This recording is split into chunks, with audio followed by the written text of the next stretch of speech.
एक गांव में कल्लू नाम का एक आदमी था जिसकी बहुत बड़ी मोमोज की दुकान थी। पूरे गांव में और कोई भी मोमोज की दुकान नहीं थी, इसलिए गांव के सभी लोग बल्लू के पास ही मोमोज खाने जाते थे।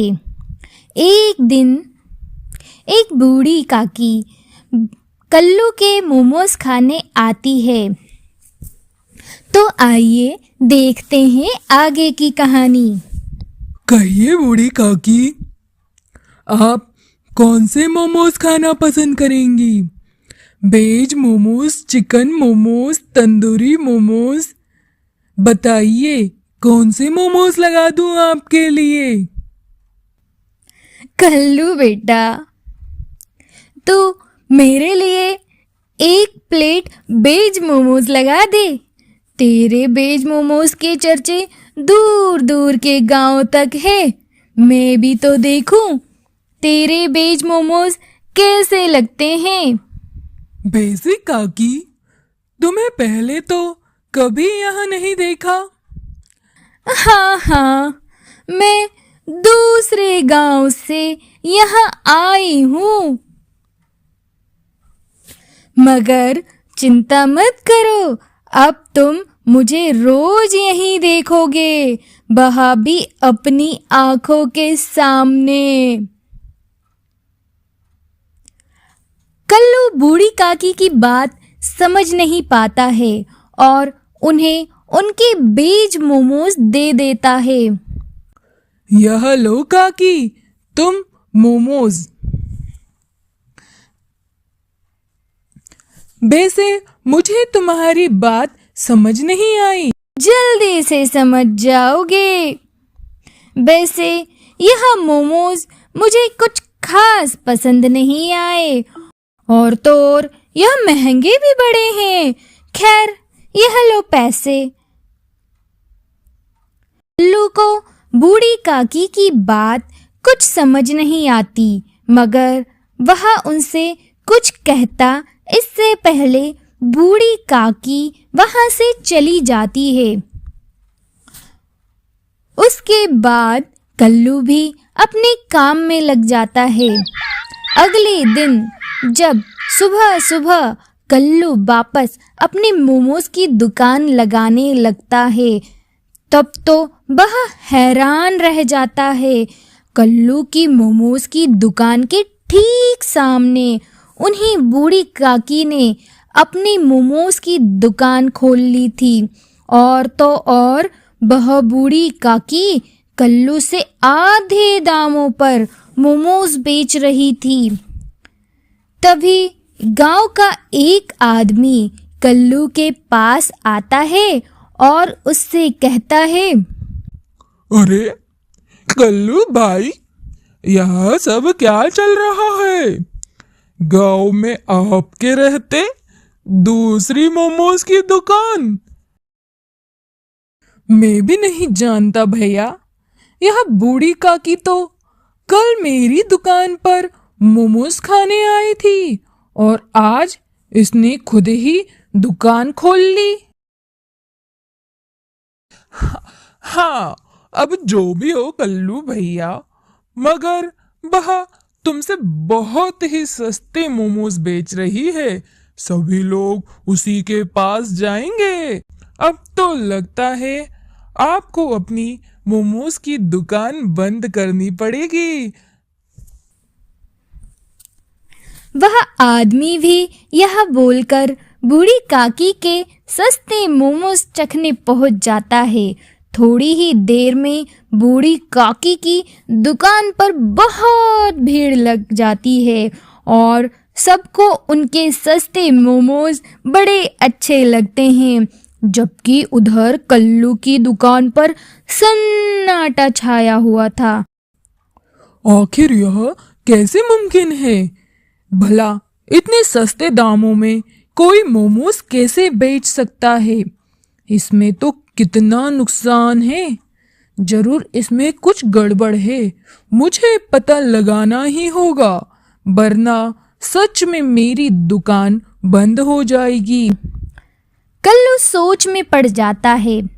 ऐसे ही कई दिन बीत जाते हैं और अब गांव के सभी लोग सिर्फ बूढ़ी काकी के सस्ते मोमोज ही खाने जाते थे।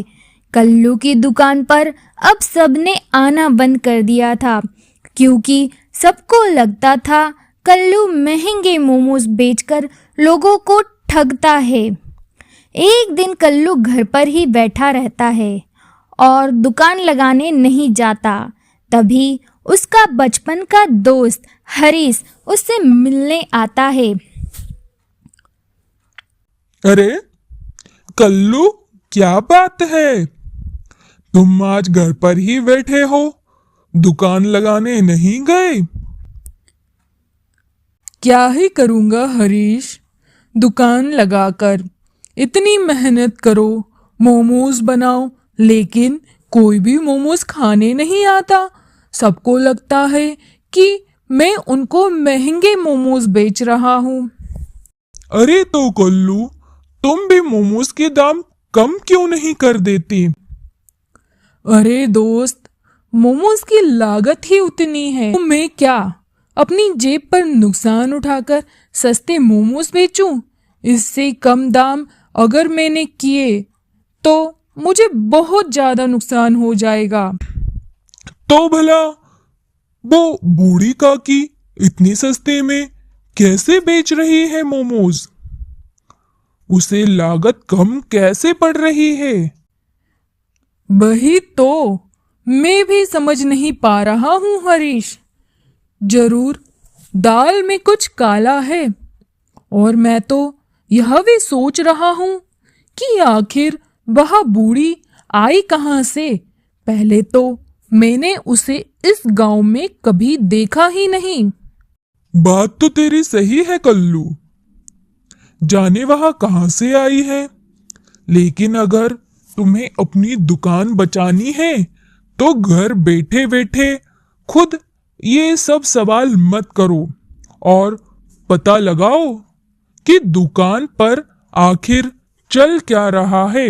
हरीश और बल्लू बातें कर ही रहे थे कि तभी उन्हें घर के बाहर से कुछ शोर सुनाई देता है। कल्लू की पड़ोसन मीना जोर जोर से चिल्ला रही थी और रो रही थी। कल्लू और हरीश बाहर जाकर देखते हैं।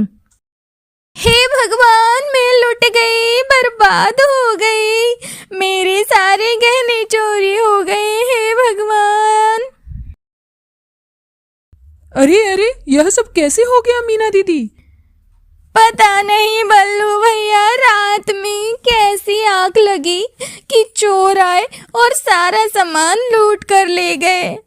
हमें भनक भी ना लगी।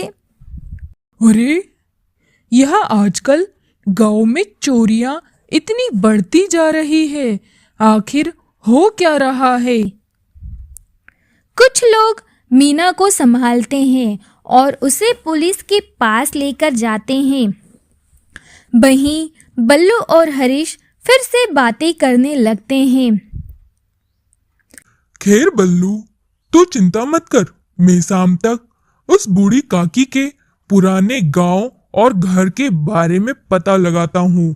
फिर हम दोनों वहां चलकर पता कर लेंगे कि आखिर इस बूढ़ी काकी के पीछे का राज क्या है। ऐसा कहकर हरीश चला जाता है और बल्लू अपने घर में वापस चला जाता है।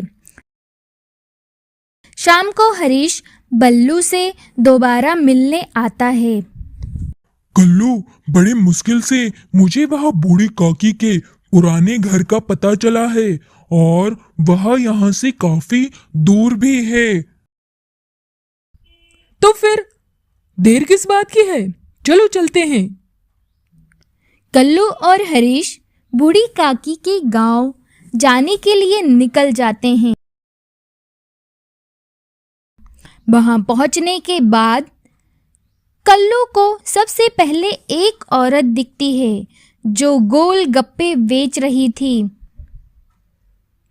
हरीश, यह गोलगप्पे बेचने वाली बहन से पूछते हैं, शायद यह कुछ जानती हो।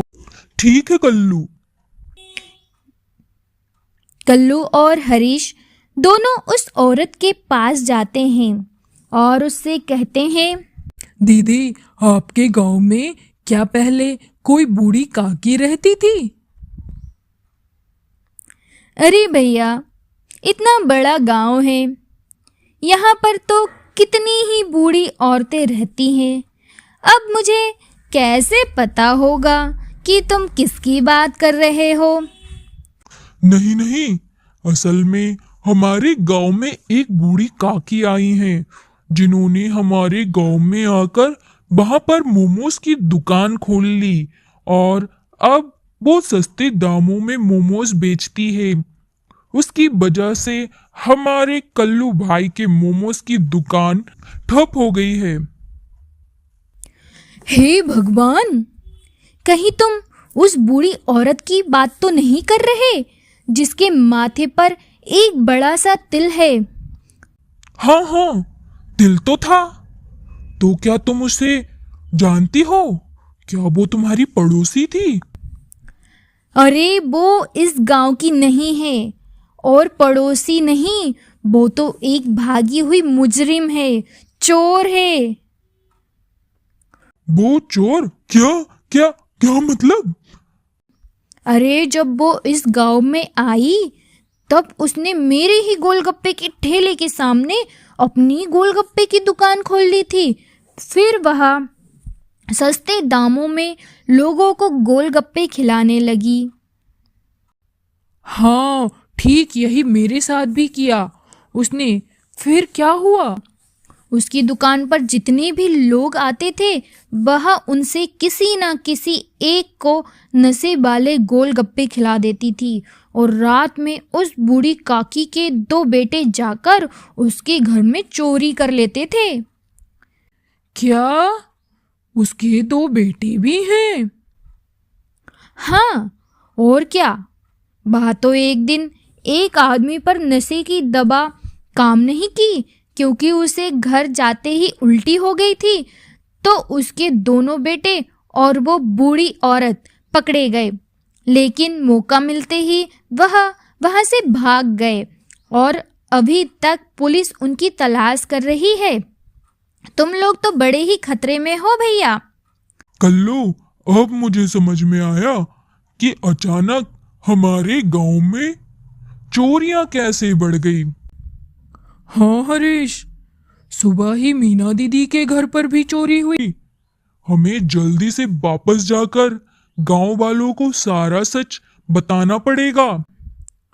पर गांव वाले मेरी बात नहीं सुनेंगे। उन सबको तो यही लगेगा कि मैं बूढ़ी काकी से जलता हूँ, इसलिए उल्टी सीधी कहानियां बना रहा हूँ। हमें उस बूढ़ी काकी और उसके बेटों को रंगे हाथ पकड़ना होगा।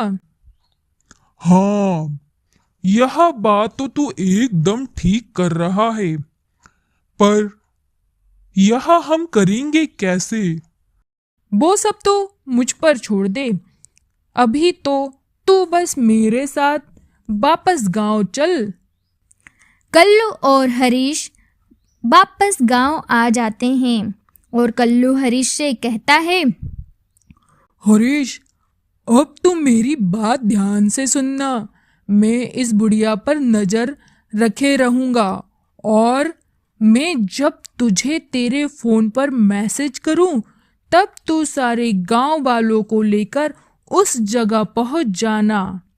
ठीक है? ठीक है, मैं समझ गया।